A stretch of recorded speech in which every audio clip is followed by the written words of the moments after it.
In 2017, after navigating the intricate maze of regulatory compliance and securing cabinet approval, Uganda Airlines was revived, marking the return of the nation wings to the skies.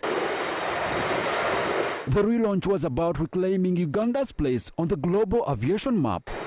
On August 28, 2019, a sleek Bombardier CRJ-900 soared towards Nairobi, Kenya. After nearly 2 decades of dormancy, the skies were filled with both hope and skepticism. It was a response to years of challenges faced by travelers: high costs, connectivity wars, trade, forex balance, and the barrier to moving across Africa. It started with a strategy being done.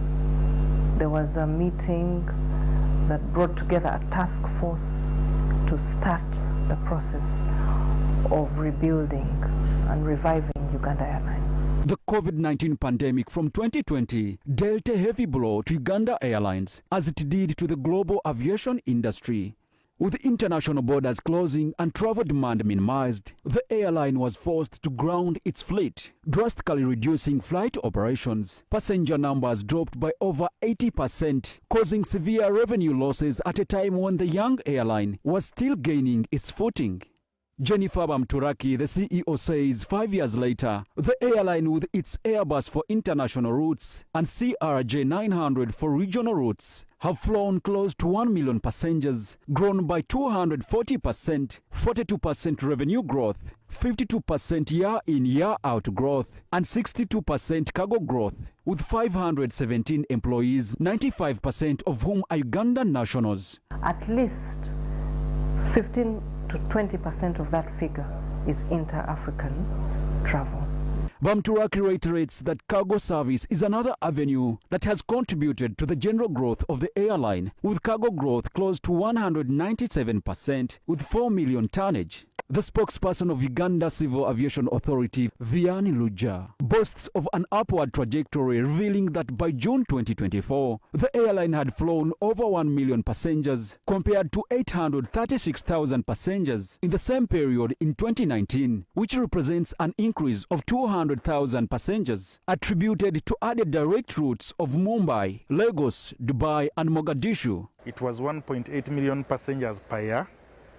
In 2023, that figure rose to 1.93 million international passengers. The reasons for the increase are several, but one of them, whenever you have more air operators joining the airspace, it naturally increases passenger traffic, and Uganda Airlines was one of those operators. In a day, we operate about 20 flights. Flights between Nairobi and Entebbe were about $800 for economy. We've brought that down to an average of about 420. That's almost half. With the newly launched direct routes to Lusaka, Abuja, and Harare, Uganda Airlines has 16 flight destinations. Bamturaki is optimistic that by the end of this year, 2024, 4 more routes will be launched to make 20 destinations. So we've just started our 10-year strategic plan. And in this 10-year strategic plan, we have a 10-year fleet plan, where we are looking at receiving about 8 aircraft. Of those 8, we have the 4 that are mid-range, we have the 2 wide-body, and the 2 freighters.